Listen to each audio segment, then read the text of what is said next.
하나님께서 오늘 우리에게 주신 영의 양식은 요한계시록 8장 6절 7절.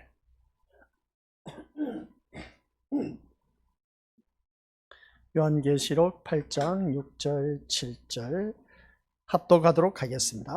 일곱 나팔을 가진 일곱 천사가 나팔 불기를 준비하더라. 첫째 천사가 나팔을 부으니 피 섞인 우박과 불이 나와서 땅에 쏟아지매 땅의 3분의 1이 타버리고 수목의 3분의 1도 타버리고 각종 푸른 풀도 다 타버렸더라. 아멘. 이 말씀은 하나님께서 하신 말씀을 통해서 주신 교훈의 제목은 첫째 나팔. 아버지 하나님, 첫째 나팔이 울려 퍼지고 있습니다. 이것은 우리에게 경고의 재앙의 나팔이라는 것을 잊지 말게 하옵시고, 오늘 우리들이 신앙생활하면서 하나님 보시기에 합당한 모습으로 잘 신앙생활하고 있는지, 아니면 그릇된 신앙생활하고 있는지 말씀을 듣고 잘 분별해서 참다운 신앙생활 잘해서 우리 모두 다 저 영원한 천국에 이룰 수 있도록 주님께서 각심령을 사로 붙잡아 주옵소서. 오늘 또한 세상 모든 것 다 내려놓고 주님 앞에 나온 이 발걸음, 헛된 발걸음이 아무도 없도록 오직 주님과의 만남 속에서 귀한 은혜 받아 누리게 하옵소서. 감사를 드립니다. 예수님의 이름으로 기도드립니다. 아멘. 오늘 또한 주님의 은혜 가운데 구원받은 저희들 주님의 이름으로 또한 이 수요 저녁 예배로 나왔습니다. 우리들의 발걸음이 헛되지 말아야 되는데, 하나님 앞에 가는 그날까지 하나님이 원하시는 자리에, 또한 하나님께서 기뻐하시는 그러한 곳으로 갈 수 있는 우리들의 발걸음이 되어야 할 텐데, 그러지 못한 경우가 참 많이 있음을 보게 됩니다.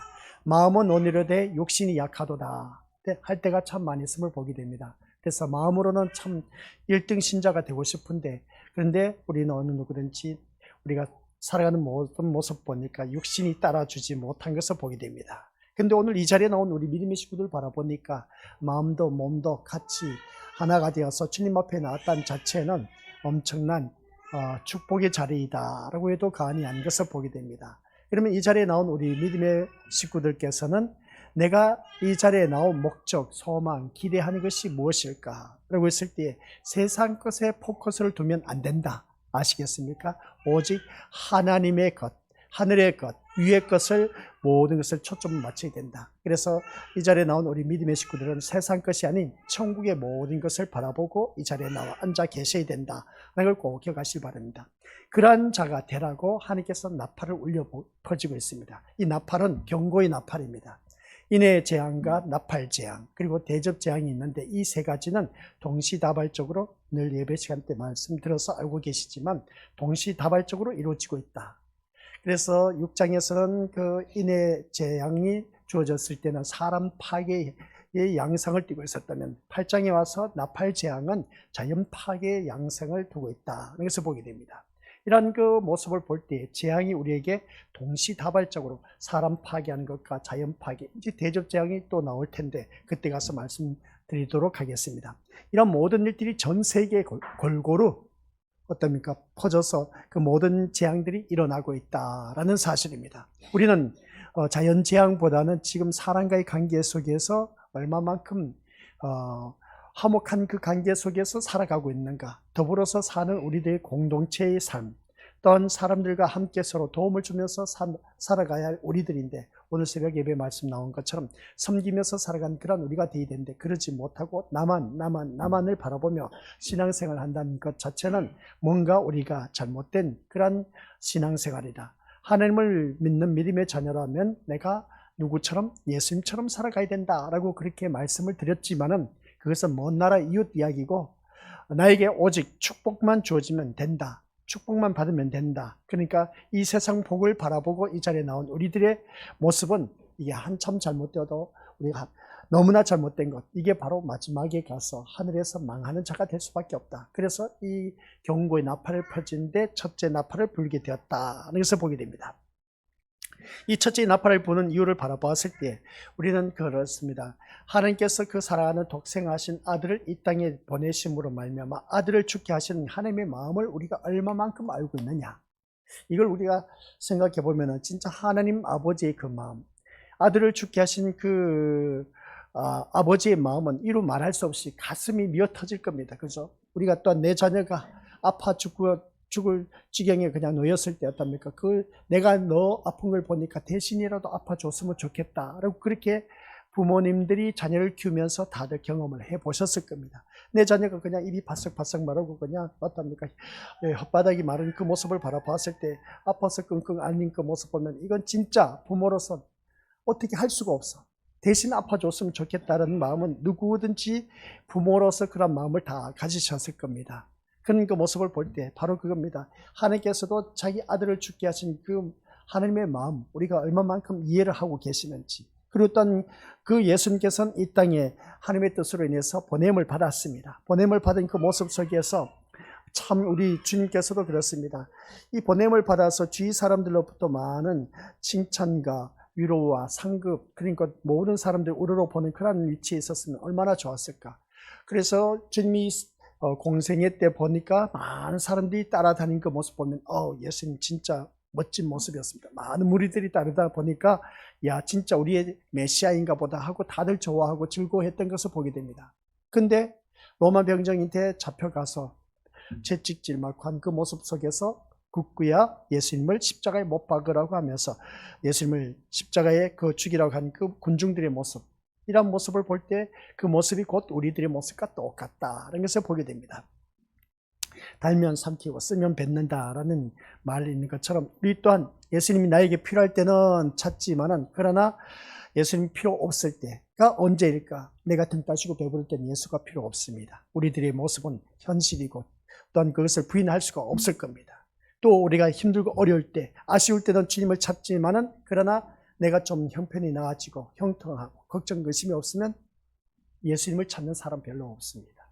저부터라도 그런데요. 그러니까 모습 볼 때 저도 말씀을 들고 이렇게 말씀 전하고 있지만은 근데 말씀이 있기 때문에 그나마 그래도 우리 믿음의 식구들보다는 좀 낫다라고 생각하실지 모르지만 저도 인간이다 보니까 그런 경우가 참 다반사입니다. 너무나 많다는 것이죠. 그래서 우리는 믿음 생활하면서 주님 앞에 나와서 어느 누구를 막론하고 오직 우리 예수님만 바라볼 수 있는 그런 믿음의 눈이 된다면 얼마나 좋을까. 그러지 못한 것을 보게 됩니다. 그래서 아버지의 마음을 아는 그런 모습 볼 때, 그래서 예수님은 이 땅에 오셨습니다. 오셔서 아버지로부터 버림을 받았다. 자녀가 부모로부터 버림을 받았다는 것은 이거 진짜 비참한 겁니다. 그렇죠? 근데 예수 그리스도께서도 아버지로부터 버림을 받았습니다. 그 버림을 받았을 때 그 예수님의 마음은 오죽하겠까. 또 아들을 버리신 아버지의 마음은 어떠할까? 이 세상에서도 육신의 아들을 어떻습니까? 부모님은 나를 버렸어. 그렇게 고백할 때 부모로부터 버림을 받은 아이들, 과원의 아이들이지 않습니까? 그죠? 그리고 또 어떻습니까? 부모로서도 아버지의 마음, 그 아들을 버린 그 마음을 바라보았을 때 우리는 또 어떻게 생각할 수 있을까? 예전에는 진짜 먹고 살기 힘들어서 자녀를 어떻습니까? 이웃집에 아니면 어떻습니까? 맡기기도 하고 그렇게 해서 또 팔기도 했던 그런 모습 보게 됩니다. 그래서 남의 집 양아들로 양딸로 그래서 보내는 그런 경우가 참 많이 있었음을 보게 되는데 차라리 이렇게 같이 사는 거 굶어 죽는 것보다는 양아들과 양딸로 보내면 내 자녀가 그래도 먹고 살만하다. 그러고 해서 어떻습니까? 넘기는 그런 경우가 있었습니다. 우리나라에. 근데 좋은 집안에 가서 잘 자라나면 참 좋은데 그러나 그렇지 못하고 힘들고 어렵고 구박당하면서 살아가는 그 자녀를 바라봤을 때 부모의 마음은 이루 말할 수 없이 또 미어터진다는 것을 보게 됩니다. 이런 모습 볼 때 우리가 아버지로부터 버림을 받은 것이고 또한 아들을 버리신 아버지의 마음을 아는 자가 바로 우리가 지난 시간 말씀을 들었습니다. 예수님의 친구이다 라고 했습니다. 그래서 예수님의 친구는 진하게나 다 되어주는 것이 아닌 겁니다. 아버지의 마음을 알고 아들의 마음을 아는 그런 우리들이 되었을 때 예수님의 친구라고 말할 수 있음을 보게 됩니다. 그래서 우리는 믿음 생활하면서 이 나팔은 그렇습니다. 하나님의 백성에게 기도에 대한 응답이라고 해도 과언이 것을 보게 됩니다. 죄악과 불의에 대한 하나님의 거룩한 반응으로 이 나팔 소리가 울려 퍼지고 있다는 것을 꼭 기억하시기 바랍니다. 그래서 우리가 예를 들었지 않습니까? 구약 성경에 고라 자손들이 모세와 아론의 지도자에게 항변을 했습니다. 너희만 거룩하냐? 우리도 거룩하다. 너희들만 지도자냐? 우리도 함께해서 지도자가 될 수 있지 않느냐? 하면서 항변을 했던 그 모습 보게 됩니다. 어떻게 보면 하나님이 세우신 주의 종에게 대들었다가 그들이 불을 가져와서 그 향에 불을 피웠을 때 그것으로 인해서 그들이 타 죽는 그 모습을 보게 됩니다. 그런 모습 볼 때 우리 미디어스들 그 모습 속에서 이건 주의 종을 함부로 대했다가는 우리가 이렇게 불에 타 죽는구나 하는 것을 우리가 바라보게 되는데, 그런 그 모습 볼 때 대부분 그렇게 그 말씀을 가지고 그러니까 앞에서 하나님께서 세우신 주의 종에게 항변하고 대들다가 이렇게 불에 타 죽는 고라 자손들이 있었다 하는 것을 바라보게 되는데, 우리는 그런 그 말씀을 바라보면서 절대로 우리는 주의 종에게 대들어서는 안 된다 하면서 이렇게 으름장 놓으면서 주의 종들이 이 말씀을 가지고 봐라, 이렇게 고라 자손들을 바라보니까 모세와 아론 지도자에게 항변했다가 이렇게 불에 타 죽었다 하면서 어떻습니까? 향로의 불로 인해서 그들이 이제 어떻습니까? 불이 나옴으로 인해서 그들이 타 죽었다, 그렇게 하는 그 모습 보니까 그것은 목회자가 바라봤을 때 자기가 편한 입장에서 말하는 것뿐인 겁니다. 물론 그럴 수도 있기도 합니다. 그래서 우리 미리버스 여기서 말한 것은 항로에 불을 가져와라 했을 때 그때 그들이 그 모세 지도자와 아론 지도자에게 한 말이 있습니다. 너희만 지도자냐? 우리도 지도자다. 너희만 거룩하냐? 우리도 하나님 함께 하심으로 말미암아 우리도 거룩하다 하는 그 말씀이 그들이 심판의 이유가 되었다는 겁니다. 그 심판의 이유가 뭔지 아시죠? 예수 그리스도의 피 없이 우리는 거룩해질 수가 있다는 겁니다. 그게 잘못된 겁니다. 오직 어린 양의 피가 필요하다는 것이죠. 그래 어린 양의 피로 말미암아 거룩해진 것을 그들은 몰랐다는 것이죠. 또한 우리 말씀을 바라보면 어린 양의 피로 말미암아 우리가 거룩해질 수가 있다는 것인데, 이 거룩한 백성은 하나님 나라에 가게 된 겁니다. 그러면 아론 자손들이 외치는 것은 결국은 오늘 우리에게 접목시킨다면 예수 그리스도 없이 우리는 천국 갈 수 있다, 그 말인 겁니다. 이게 바로 그들에게는 재앙이었던 것을 보게 됩니다. 오늘 우리가 신앙생활 하면서 예수 그리스도가 없는 신앙생활 한 경우가 너무나 많다는 겁니다. 예수가 없는 신앙생활, 그런 우리가 되어서는 안 된다는 겁니다. 그게 바로 고라 자손들의 모습이고 불에 타 죽을 인생이었음을 보게 됩니다. 우리는 어떻게 될까? 예수가 없는, 그러니까 어린 양의 피도 필요 없다. 그리고 또한 어린 양의 피가 우리 모두 다가 제시선 받아서 하나님 나라에 갈 수가 있는 그런 모습 보게 되는데, 이 예수 그리스도의 피 없이 우리는 천국에 갈 수 있다, 이게 말도 안 되는 소리입니다. 근데 오늘날 교회를 다니면서 그러한 자들이 너무나 많답니다. 어린 양의 피가 뭐 필요 얘기했냐는 것이죠. 그런 모습을 바라봤을 때 오늘 우리 믿음의 식구들 기억하시길 바랍니다. 우리는 어린 양의 피가 없이는 어느 누구를 막론하고 하나님 나라에 갈 수가 없다. 그 어린 양의 피가 내 죄를 씻어 주었기 때문에 그렇다. 과거, 현재, 미래의 모든 죄까지 우리 예수님은 다 용서해 주셨다는 겁니다. 그러니까 우리는 얼마나 축복 속에 살아가고 있는지, 특권 속에 살아가고 있는지, 그걸 우리가 몸소 깨달아야 된 겁니다. 그런 가운데 또 우리 믿음의 식구들, 이 아론의 자손들을 바라보면서 우리가 깨달아야 할 것이 뭐냐라고 했을 때, 내 힘으로 해서는 안 된다는 걸 꼭 명심하시길 바랍니다. 전적인 예수 그리스도의 피로 말미암아 우리는 제 씻음 받아서 하나님 나라에 갈 수가 있다는 것인데, 그리고 우리가 대부분 사람들 살면서 깨닫는 것이 뭐냐? 착하게 살면 천국 가겠지 뭐, 그렇게 표현한 경우가 참 많이 있는데, 아니요, 착하게 살아서 우리 믿음의 식구를 절대로 천국 못 갑니다. 또 우리 돈이 많아서 천국도 못 갑니다. 우리 믿음의 식구들 건세 잡았다 해서 유명한 사람, 뭐 고위 간직이 있었다 해서 그 사람 천국 가는 것 또한 아닌 겁니다. 아시겠습니까? 오직 우리는 천국에 갈 수 있는 길은 예수 그리스도밖에 없다라는 사실. 그래서 제가 이 말씀 지난 시간에 드리고 나서 마지막에 우리 믿음의 식구들에게 질문을 던졌습니다. 지금까지 1시간 말씀을 들으면서 내가 지금 내 머리에 남고 내 마음판에 새겨진 것은 무엇입니까? 라고 물어봤지 않습니까? 이따가 이제 또한 설교 마칠 때 물어볼 겁니다. 1시간 동안 말씀을 들었는데 내 머리에 남는 것이 뭐냐는 것이죠. 그게 있어야 된 겁니다. 그게 세상 어떠한 것들에 있어서 포커스를 맞추고 있었다면 그건 예배는 실패한 것이다. 그러나 이 1시간 동안 예배를 드렸는데 내 머리, 내 마음판에 새긴 것은 온통 그냥 목사님은 예수 그리스도의 피밖에 말하는 것이 없다. 그것만 내 머리에 남았다면 그 그리스도의 피가 왜 우리 내 머리에 남아야 되고 내 마음판에 새겨져야 되는 것인가? 그 이유를 안다면 그 예배는 성공한 것이다 하는 것을 보게 됩니다. 그래서 그 어린 양의 피가 아닌 자신의 힘으로도 얼마든지 거룩하게 될 수 있다는 것이 심판의 이유가 되었던 그 모습을 보게 되는데, 이렇게 볼 때 오늘날 세상이 왜 심판을 받아야 하는지 그 기준이 명확해지고 있다는 것을 꼭 기억하시기 바랍니다. 그래서 제가 성경 말씀을 바라보니까 와 진짜 놀랄 일이 있습니다. 세 번째 나팔 불 때 우리 둘째 나팔 부는 것이죠. 8, 9절에 가서 이제 말씀 준비되는데 이 경고의 나팔 부는데 하나님이 왜 이 세상이 심판받아서 멸망할 수밖에 없는지 우리에게 명확하게 답을 주셨더라고요. 또. 그러한 그 모습 볼 때 구약에서는 아담과 하와가 어떻습니까? 불순종함으로 인해서 죄를 보면서 심판과 뭡니까? 심판과 우리가 거기에 대해서 그 모든 어려움을 당할 수밖에 멸망당할 수밖에 없었던 그 모습을 보게 된 겁니다. 그런 그 모습 볼 때 이제 신약에 와서 또한 우리 믿음의 백성들 그 원죄가 제3의 온청을 받았지만 아들을 보냈는데 아들을 이 이스라엘 백성들을 죽이게 했네. 이건 심판의 대상이 될 수밖에 없고 멸망의 대상이 될 수밖에 없다는 겁니다. 구약에서는 인류의 죄를 범했던 그 원죄를 범했던 아담과 하와 때문에 그렇다면 신약에 와서 예수 그리스도를 죽인 이스라엘 백성들 때문에 또 어떻습니까? 우리가 또한 예수님을 죽인 그런 자들입니다. 그런 것 때문에 이 세상이 심판과 멸망을 받을 수밖에 없다는 겁니다. 근데 성경 마지막에 가서 있지 않습니까? 멋지게 완벽하게 또 이 세상이 심판받아서 멸망할 수밖에 없는 이유를 마지막 장에 가서 아주 멋지게 기록되어 있는 것을 보게 됩니다. 감 잡으신 분들은 또 아실 겁니다. 그게 바로 우리 믿음의 식구들 답은 말 안 할 겁니다.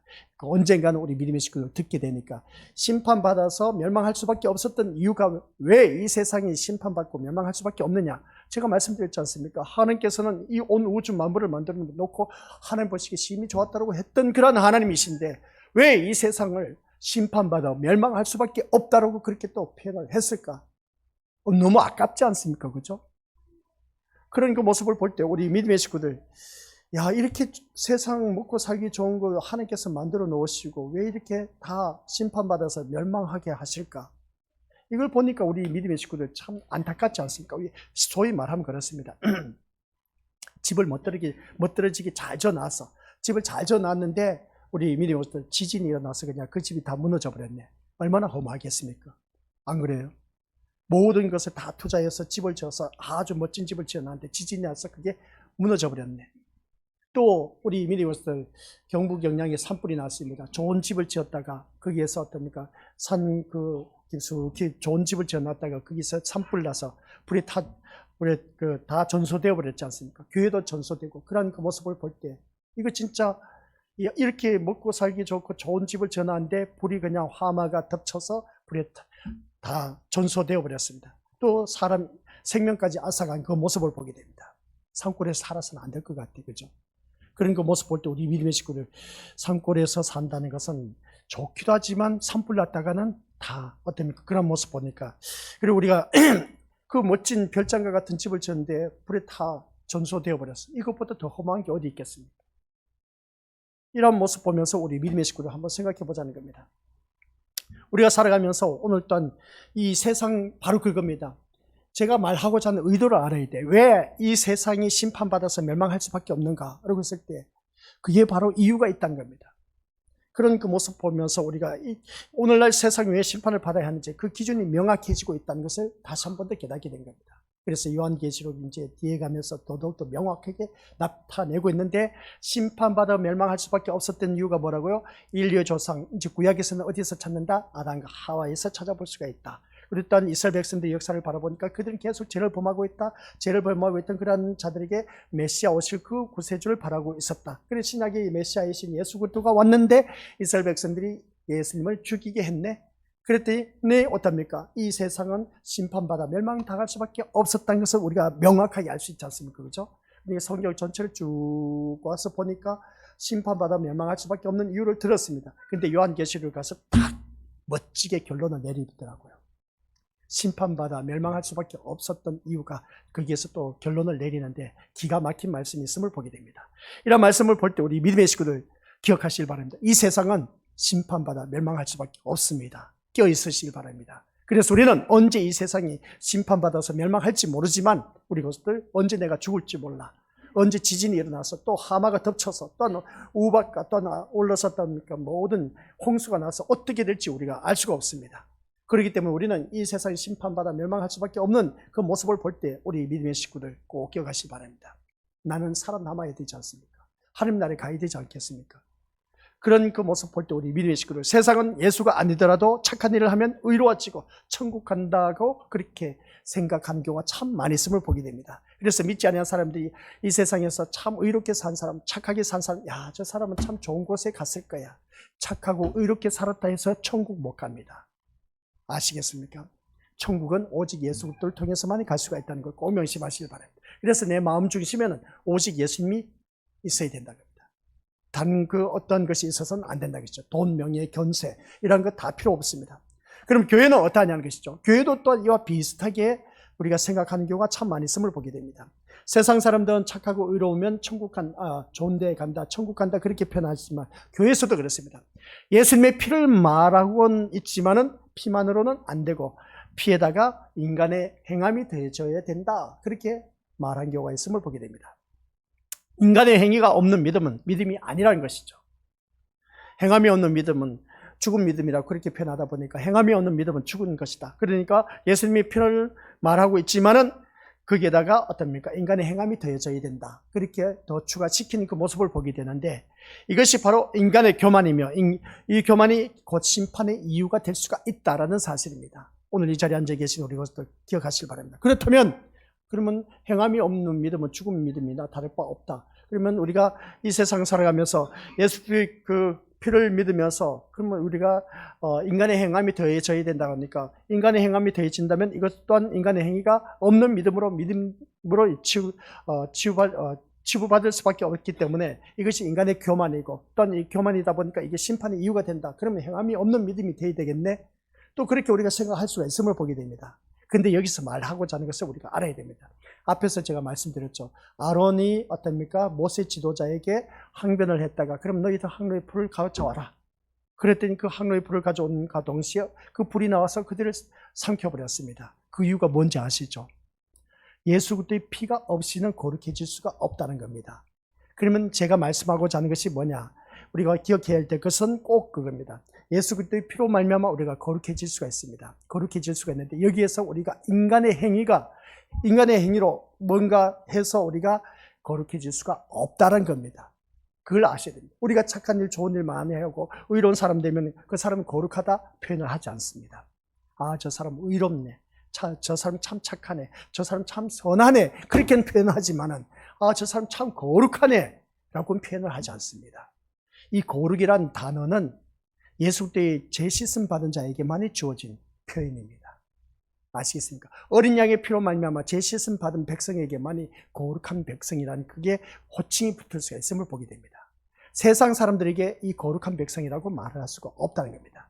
물론 말은 할 수가 있을 겁니다. 그들이 생각하는 그 관념의 기준이 있기 때문에 얼마든지 그렇게 말할 수가 있지만은 그러나 이 말씀 안에서 거룩한 백성은 예수 그리스도의 피로 말미암아 죄 씻음 받은 자만이 우리가 거룩해질 수가 있다는 것이었습니다. 그러면 이 거룩함은 인간의 행위로서는 거룩해질 수가 없다라는 사실, 이걸 제대로 아셔야 되는 겁니다. 그 말씀을 하고자 하는 것이죠. 그래서 이것이 곧 우리가 인간의 그 행함이 있어야 된다 하는 것은 교만이고 또한 이것이 심판의 이유가 된다는 것을 바라볼 때, 그렇다면 이러한 세상에서 신자는 어떤 삶을 살아가야 할 것인가 라고 했을 때에 우리 이것을 기억하시길 바랍니다. 같이 읽어보죠. 시작. 하나님의 마음을 안다는 것이 무엇으로 증거되는 것입니까? 라는 겁니다. 하나님의 마음을 안다는 것은 무엇으로가 증거가 되느냐는 것이죠. 우리가 신앙생활하면서 하나님의 마음을 아는 자가 참, 지금까지 신앙생활을 해오면서 우리가 어떤 마음을 가지고 하나님의 마음을 좀 읽어줬느냐는 것을 한번 자기 자신을 점검해야 됩니다. 하나님의 마음을 안다는 것은 우리가 무엇으로 증거되느냐는 것이죠.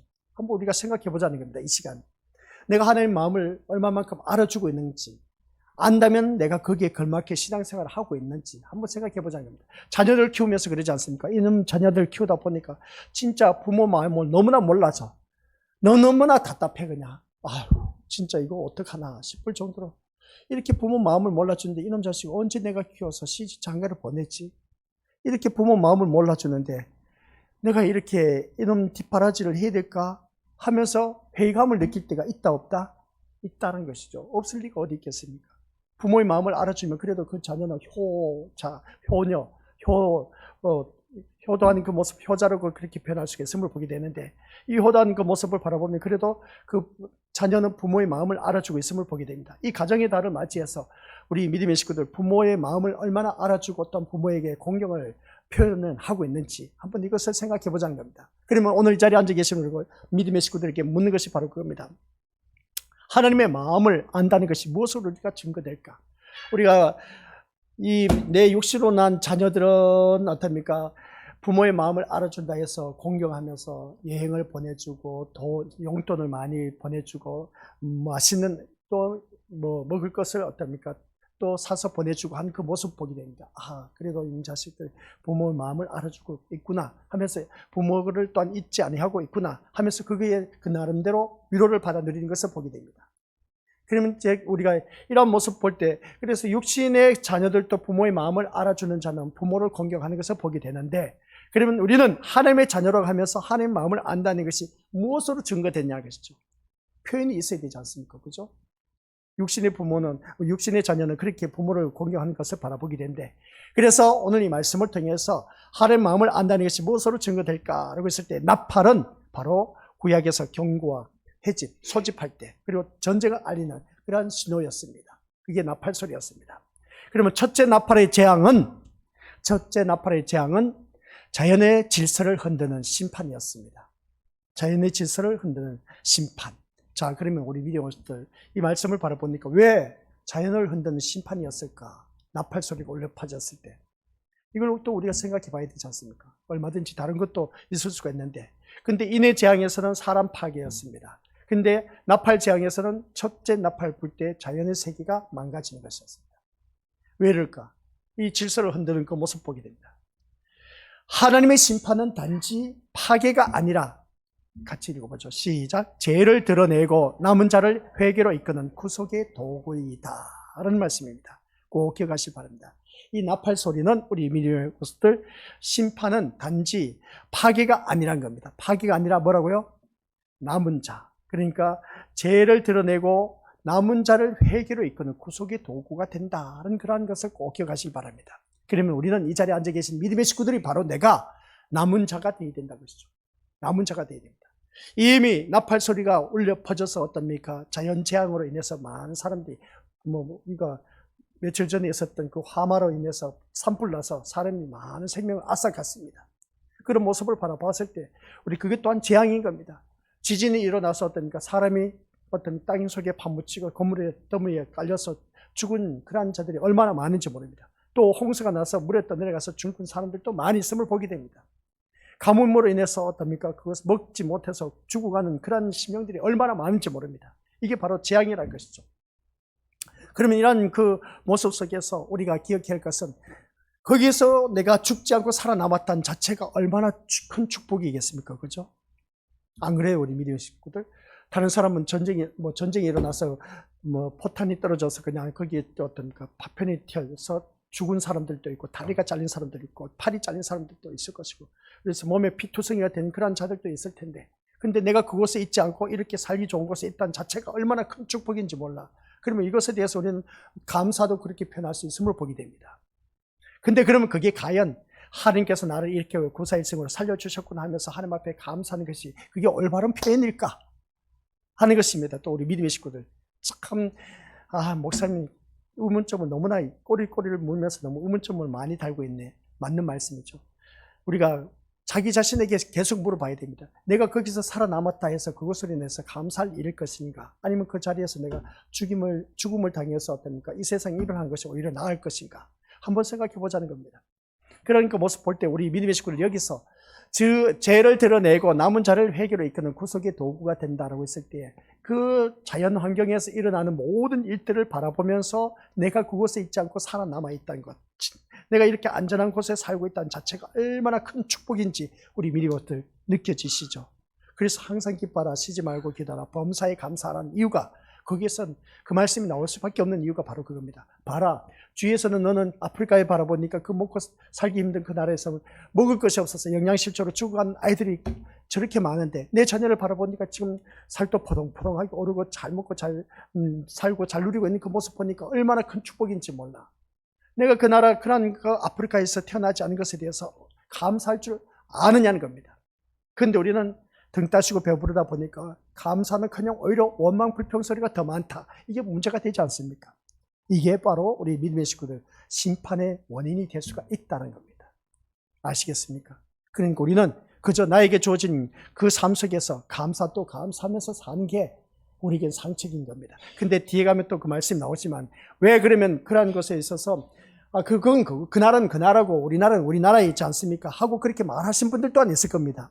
우리나라의 형편에 맞게 우리가 이렇게 살다 보니까 그것을 인해서 그 나라는 그럴 수밖에 없고 우리나라는 그러면 잘 먹고 잘 사는 것이 우리 뭐 특권을 누리고 있습니까? 근데 여기서 바라볼 때 우리는 그러면 그 어려운 나라를 바라보면서 먹고 살기 힘든 그 나라를 바라보면서 우리는 등 따시고 배부르면서 먹고 먹을 거 사방에 천지에 깔려져 있지 않습니까? 그죠? 얼마든지 내가 먹을 수가 있어. 마음만 먹으면. 그럼 우리는 거기에 대해서 얼마만큼 감사하면서 사느냐는 겁니다. 그 감사하면서 살아야 되는데 감사하지 않고 사는 그 모습 보니까 이게 과연 하나님의 자녀의 모습이냐는 것이죠. 그렇지 않다는 겁니다. 한번 생각해 보자는 겁니다. 이게 바로 재앙인 겁니다. 이게 재앙이야. 무슨 말씀인지 이해가 되시죠? 이 경고의 나팔은 재앙의 나팔 소리인 겁니다. 재앙의 나팔 소리인데 그러면 말씀을 펼쳐놓고 보니까 맞아. 그런 날은 어려운데 나는 왜 이렇게 원망 불평하고 살지? 이게 재앙이야. 이게 재앙인 겁니다. 그러면 나는 어떻게 살아야 된다? 그저 감사하면서 살아야 되지 않습니까? 그 사람이 남습니다. 아까 말씀드렸지 않습니까? 우리가 살아가는 모든 삶 속에서 3분의 1은 다 죽었다. 그렇지만 3분의 2는 남았다는 겁니다. 남은 자가 바로 오늘 우리라는 겁니다. 우리인데 오늘 이 말씀을 통해서 우리 이민이들 우리가 말씀을 통해서 다시 그 위로 올려주시길 바랍니다. 위로 올려줬을 때 이거 말씀 말고 우리가 인간의 회개가 없는 믿음은 믿음이 아니라는 것을 바라봤을 때 우리 모두 다가 회개로 이끄는 그러니까 죄를 드러내고 남은 자로 회개로 이끄는 구속의 도구가 된다라고 했을 때 우리 이민이들 이 말씀 바로 그겁니다. 내가 살아 숨 쉴 때에 어느 누구든지 그렇습니다. 이 회개로 이끄는 도구의 구속의 도구로 우리가 어느 누구든지 그것을 통해서 깨달아야 된다는 말씀입니다. 이런 것을 모르고 우리가 원망 불평한다는 것은 정말 우리가 어떻게 보면 재앙이 될 수밖에 없다는 걸 다시 한 번 더 깨닫게 된 것이죠. 그러면 이 시간 우리가 깨달아야 할 것은 뭘까라고 했을 때 이렇게 예배 드릴 수 있는 자체가 정말 감사할 일이고 또 남들 못지않게 이 자리에 나와서 예배드린 건강을 주셔서 우리 미래부터 감사할 일이라는 것을 보게 됩니다. 그런데 이 자리에 나와서 원망 불평하고 짜증내고 신경질 내고 화내고 얼굴을 막 울그락불그락 하면서 앉아있으면 그 예배가 진짜 하나님께서 기뻐 받으실 예배냐는 것이죠. 이런 모습을 바라봤을 때 이 감사의 조건을 모르다 보니까 이게 바로 오늘 일단 우리가 예배드린 자세 속에서도 재앙이 있을 수가 있다는 것을 보게 됩니다. 지금 당장 이 자리에 주님이 오셨을 때 내 마음이 주님을 향해 있을까 안 있을까 했을 때 오직 예수 그리스도를 향해서 그 초점을 맞추고 말씀에 귀를 기울이고 있다면 그 심령 지금 이 시간 주님 오셨을 때 우리는 얼마든지 천국에 갈 수가 있을 겁니다. 근데 그런 마음을 갖지 않고 우리가 엉뚱한 마음을 갖고 있다. 원망 불평하고 있다. 목사님 속은 왜 또 저런 소리 하고 있는지 모르겠다 하면서 속으로 군시렁 하면서 원망 불평하는 그런 차가 된다면 어떻게 될까냐는 것이죠. 이게 바로 오늘 우리 믿음의 식구들에게 첫째 나팔 경고의 소리 아시겠습니까? 재앙이 될 수가 있다는 겁니다. 그게 쌓이고 쌓여보세요. 재앙의 구렁텅이에 떨어져서 우리는 불의 심판을 받을 수밖에 없습니다. 그러면 지옥에 떨어진다는 것이죠. 그런 말씀 우리가 말씀을 들으면서 깨달아야 된다는 겁니다. 그래서 오늘 이 말씀 통해서 죄를 드러내고 남은 자를 회개로 이끄는 구속의 도구로 주의 환경을 통해서 지금 사용하고 있답니다. 앞에서 인의 재앙에서는 사람과의 관계 속에서 말했습니다. 그래서 사람이 왜 저 사람 진짜 저 인간만 없으면 진짜 믿음 생활 잘할 것 같은데 꼴 보기 싫은 인간은 왜 저렇게 또 교회 나와서 내 눈앞에 계속 거슬리게 행동하는지 몰라. 말하는 것마다 다 미워 죽겠어 그냥. 그게 바로 우리 인의 재앙인 겁니다. 진짜 그런 것을 우리가 빨리 떨쳐버려야 되는데 그것을 아직도 벗어버리지 못하고 거기서 벗어나지 못한 그런 심령이 있다면 우리 이민이부터 그게 바로 나에게 있어서 재앙이라는 걸 꼭 기억하시기 바랍니다. 또 주위 환경을 통해서 많은 어려움이 나에게 닥치고 있네. 그러면 어려움이 닥칠 때마다 그 어려움 속에서 나는 감사는커녕 오히려 원망 불평하고 비판하고 짜증내고 신경질내고 오히려 그것을 더 긁어서 부스럼 내서 더 크게 일을 만들고 있네. 그게 바로 교회에 다니는 사람들에게 주어진 재앙인 겁니다. 그래서 앞에서는 인의 재앙은 사람과의 관계 속에서 그리고 또 나팔 재앙은 자연 환경을 통해서 이루어지고 있다.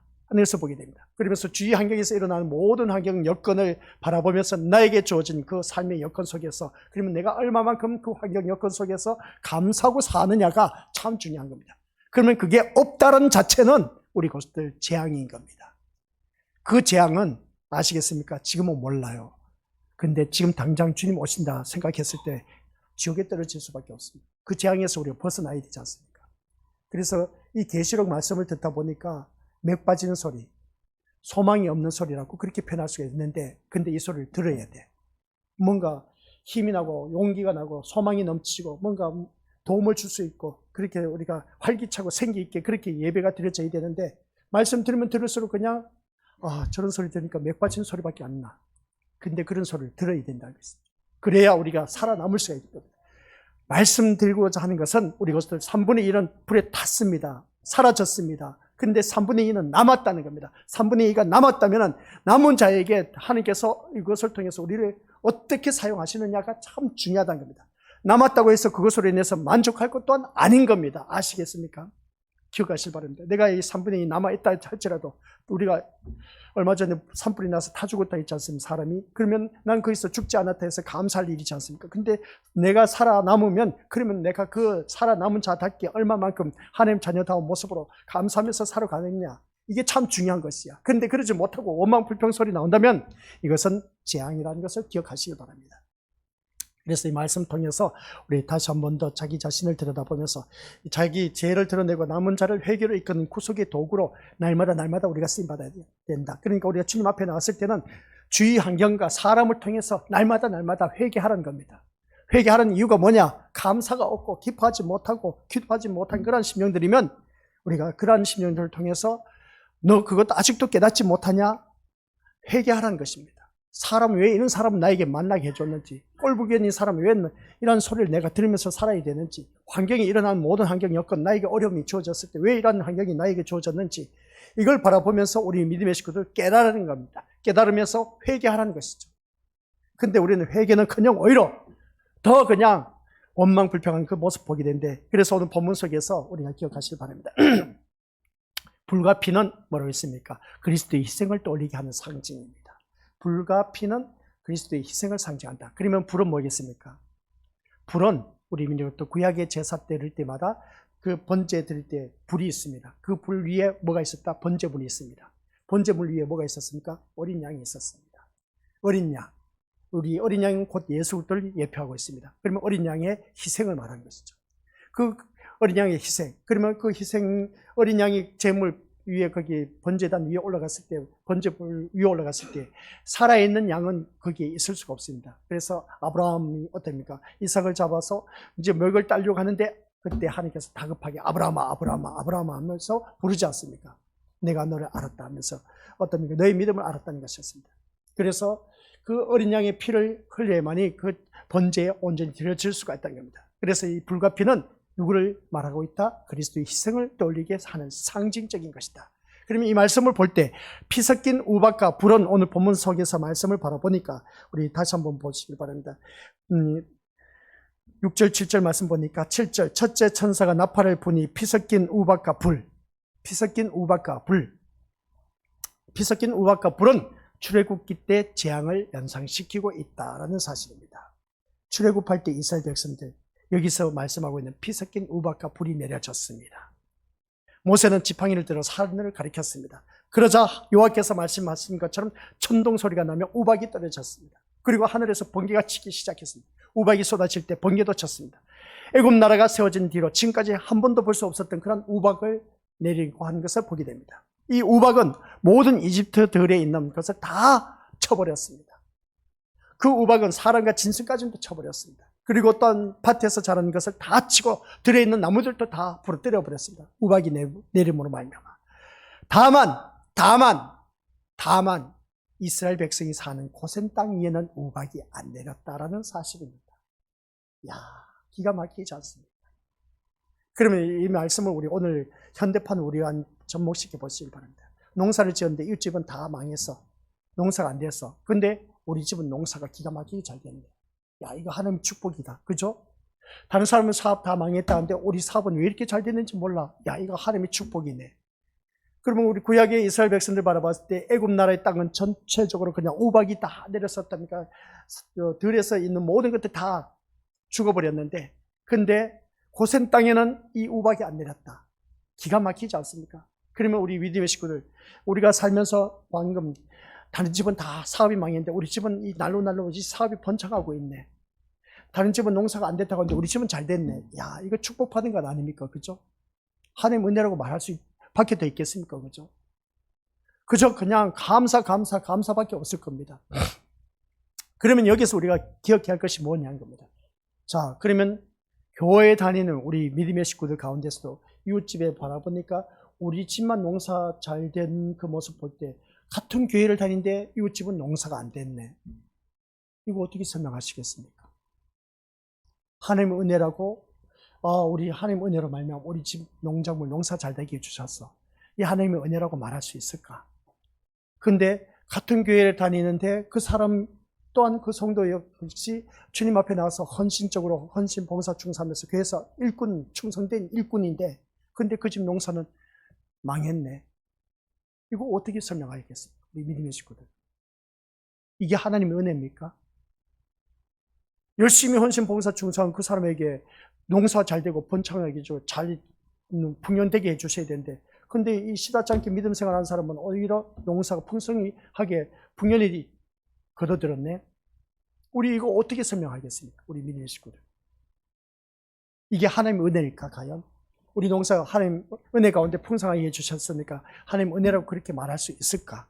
같은 교회 다니면서도 그런데 이 사람은 풍년이 아니라 정말 힘들게 농사를 계속해서 피땀 흘리면서 농사를 지었는데 풍년이 아니야. 그러면 우리 수확을 거둬들인 게 별로 없었어. 이거 어떻게 우리가 설명할 거냐는 겁니다. 그래서 우리가 믿음 생활하면서 이 세상 결과물을 통해서 기준이 돼갖고 하나님의 은혜다, 감사다, 따질 그런 것이 아니라는 겁니다. 그러면 우리 도대체 이거 어떻게 표현을 해야 될까? 이거 참 믿는 자로서 애매모호한 그런 모습을 보게 됩니다. 자, 그러면 우리가 이제 다시금 성경 말씀 들어가서 출애굽기 9장에서 23, 26절 말씀 나와 있는 것을 볼 때에 이스라엘 백성들이 사는 고센 땅에서는 우박이 내리지 않았다. 그럼 애굽 땅에서는 우박이 내려서 모든 초원에 있는 그 모든 식물들은 다 죽여버렸다. 하는 것을 바라봤을 때 이스라엘 백성들에게 위한 구속사적인 사건을 바라보면 기가 막히다. 그래서 보게 됩니다. 그러면 오늘 본문에서 제가 왜 이 말씀을 꺼냈냐면 본문에서 말씀하고 있는 3분의 1도 타서 사이고 또한 각종 푸른 풀 역시 다 탔다고 합니다. 본문 속에 보니까 수목이나 각종 풀은 땅의 3분의 1에 속하는 것으로서 이것이 땅 3분의 1이 불타는 문맥에 첨가된 것은 땅 3분의 1이 하나님의 재앙에 직면하여서 전소되었다는 사실을 구체적으로 부각시켜주고 있다는 것을 보게 됩니다. 그러면 이 말씀을 통해서 땅 3분의 1이 하나님 재앙에서 직면해 전소되었다, 다 타버렸다, 그리고 다 죽었다는 겁니다. 그러면 우리 미래오스들 여기서 전소되지 아니한 3분의 2는 어디 있을까? 9장 4절 한번 보시기 바랍니다. 9장 4절. 9장 4절이죠. 같이 읽어보죠. 시작. 그들에게 이르시되 땅에 풀이나 푸른 것이나 각종 수목은 해하지 말고 오직 이마에 하나님의 인침을 받지 아니한 사람들만 해하라 하시더라. 아멘. 이 말씀을 바라봤을 때 우리 믿음의 것들 어느 누구를 막론하고 살아가는 모든 삶 속에서 진짜 이 말씀 속에서 보니까 이마에 하나님의 인침을 받지 않은 사람들만 해하라 하시더라 하는 말씀을 보면 참 우리가 어떻게 이것을 또 풀어나가야 될까 한번 우리가 생각해 보자는 겁니다. 이 말씀을 생각해 봤을 때 우리 믿음의 것들 전소되지 않은 그 3분의 2는 어떻게 또한 되었을까? 그 말씀을 볼 때 우리 믿음의 식구들 3분의 1은 타서 다 없어졌다. 근데 타지 않는 그 3분의 2 남은 것은 우리에게 어떤 것을 가져다 줄 것인가 한번 생각해 보자는 겁니다. 전소되지 않은 그런 모든 것들을 바라봤을 때 우리가 믿음 생활하면서 그런 일들이 참 많이 있음을 보게 됩니다. 그래서 더 주 안에서 아름다운 믿음 생활하면서 하나님의 자녀다운 모습으로 살아가려면 어느 누구를 막론하고 정말 하나님의 자녀다운 모습으로 거듭난 그런 믿음의 자녀가 되기 위해서는 내가 이 시간 우리가 이 말씀을 들으면서 내 머릿속에 남는 것이 뭐가 있어야 될 것인가 한번 자기 자신을 들여다보자는 겁니다. 근데 우리가 그것을 깨닫지 못하고 자꾸만 눈앞에 보이는 것을 가지고 우리가 따진다면 이게 문제가 된다는 걸 다시 한 번 더 깨닫게 된 것이죠. 그래서 땅의 3분의 1이 하나님에 의해서 재앙에 직면하여 전소되었다는 이 사실을 바라보면서 오늘 또한 우리가 살아간 모든 삶 속에서, 나의 삶 속에서 내가 그곳에 있지 않음으로 인해서 나는 감사하다고 우리가 표현할 수가 있음을 보게 됩니다. 타 죽지 않았으니까 남아 있습니다. 일단은 아시겠습니까? 전 세계를 다 펼쳐나와서 봤을 때는 우박으로 인해서 중국이 얼마 전에 떨어진 거 봤죠. 우박이 진짜 얼마나 큰지 사람 주먹만 해요. 이런 주먹만 한 것이 때리다 보니까 차량 유리는 다 파손되고, 야, 진짜 이렇게 굵은 게 떨어진 걸 손에 쥔 걸 보여주더라고요. 그런 모습을 바라봤을 때 우리는 중국이 살지 않아서 참 천만다행이야, 그렇죠? 또 지진으로 인해서, 그것으로 인해서 사람들이 그냥 용암 분출해서 또 그것으로 인해서 많은 재앙을 당하는 그런 지역을 바라보면 이 세상에는 진짜 엄청난 자연재앙이 계속해서 일어나고 있음을 보게 됩니다. 이런 모습 속에서 우리는 그런 일들이 없다는 것에 얼마나 감사할 일인 것이죠. 지진이 일어나서 건물이 그냥 다 무너져서 건물 속에서 깔려서 죽은 그 심령들 얼마나 많은지 모릅니다. 그러면 우리는 죽지 아니해서 이렇게 살고 있고 아름다운 그런 나라에서 살고 있다는 자체가 얼마나 큰 축복인 것인가를 다시 한 번 더 깨닫게 된 겁니다. 그러면 여기서 말씀하고 있는 우리 믿음들, 불과 피는 그리스도의 희생을 상징한다고 했지만 이 말씀 속에서 구속의 불길이 심판 가운데 타오르고 있음을 우리에게 다시 한 번 더 보여주고 있다. 이것을 보게 됩니다. 그러면 우리가 믿음 생활할 때 3분의 1이 타버렸다라는 표현은 완전한 멸망이 아님을 또 나타내고 있다는 것을 보게 됩니다. 3분의 1은 타서 다 사라졌다 하지만 여기서 우리가 기억해야 할 것이 뭐냐 하면 회개의 기회를 3분의 2를 남겨두신 하나님의 자비를 바라볼 수가 있어야 됩니다. 3분의 2. 그러니까 내가 그곳에 있지 않고 내가 지금 살아있다는 자체는 3분의 2에 속해 있다. 그럼 3분의 2는 하나님의 자비, 하나님의 사랑이라는 것을 깨달으라는 겁니다. 그러면 그 특권을 누리고 있는 우리 믿음의 고수들, 이 구속사의 흐름 속에서 항상 남은 자를 통해서 이어져 왔습니다. 이 구속사를 통해서 남은 자를 통해서 이어져 왔다면 지금도 하나님은 남은 자를 통해서 구원의 역사를 펼쳐나가고 계신다. 오늘 이 자리에 앉아 계신 우리 믿음의 식구들 통해서 구원의 역사를 펼쳐나가고 계신다는 겁니다. 그러면 우리 믿음의 식구들께서 오늘 말씀의 핵심의 결론입니다. 3분의 2 남은 자를 통해서 구속의 역사를 펼쳐나간다면 나를 통해서 계속해서 구속의 역사는 이루어져가고 있다.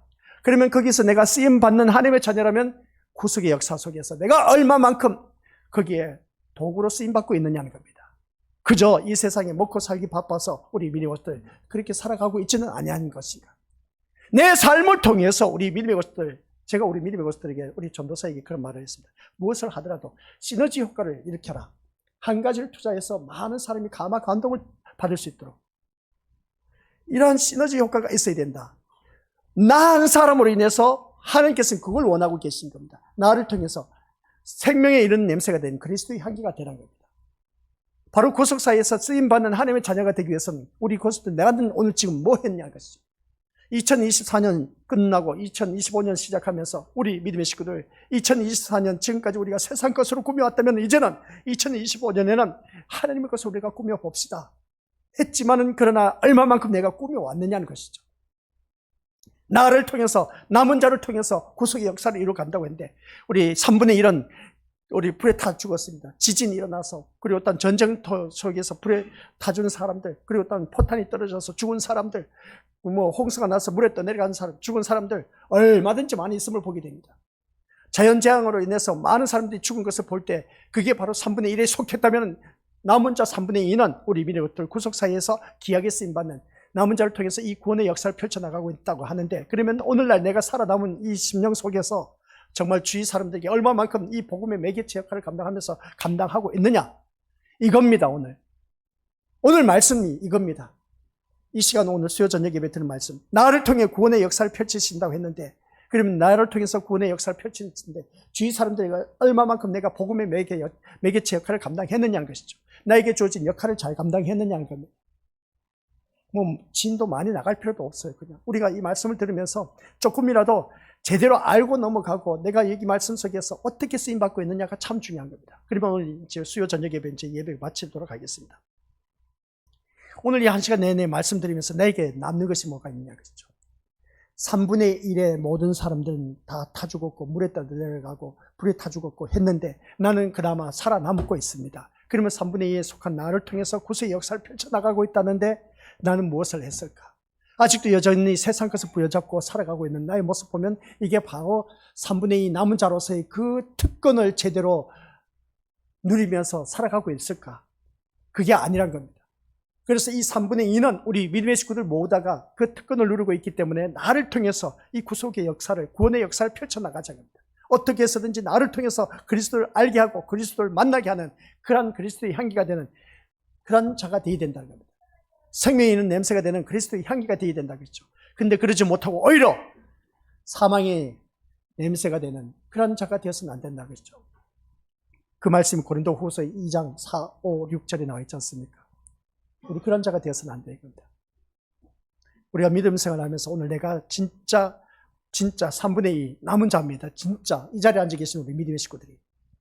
그러면 나를 통해서 주위 사람들에게 얼마만큼 구원의 역사를 펼쳐가고 있는지, 나를 통해서 얼마만큼 예수님을 알려주고 있는지 한번 생각해 보자는 겁니다. 오히려 주위 사람들로부터 지탄의 대상이 되고 있지는 아니한지 이걸 회개하라는 겁니다. 이걸 첫 번째 나팔을 보면서 경고로 우리에게 불고 있습니다. 깨닫지 못하냐는 것이죠. 이게 재앙인 겁니다. 회개하지 않는 심령. 3분의 1로 남은 자로서 그 역할을 제대로 감당하지 못한 그런 사들, 이러한 것을 통해서 나팔 소리가 지금 울려 퍼지고 있다는 것이죠. 그 울려 퍼진 것이 뭐겠습니까? 너희는 회개하라는 것입니다. 3분의 2에 속한 자답게 살지 못한 것에 대해서 회개하는 겁니다. 그게 바로 오늘 이 나팔 소리에 울려 퍼지는 소리인 겁니다.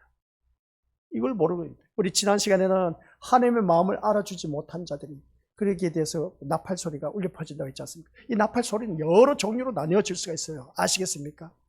우리가 소금도 그렇지 않습니까? 소금을 가지고 반찬을 만들 때 싱겁다, 소금이 더 나, 이거 딱 알맞다, 조금 더 넣으니까 짜다, 이거 너무 소태 같다, 너무 많이 넣으니까. 소금의 맛도 어떻습니까? 다 달라. 농도에 따라 다 달라.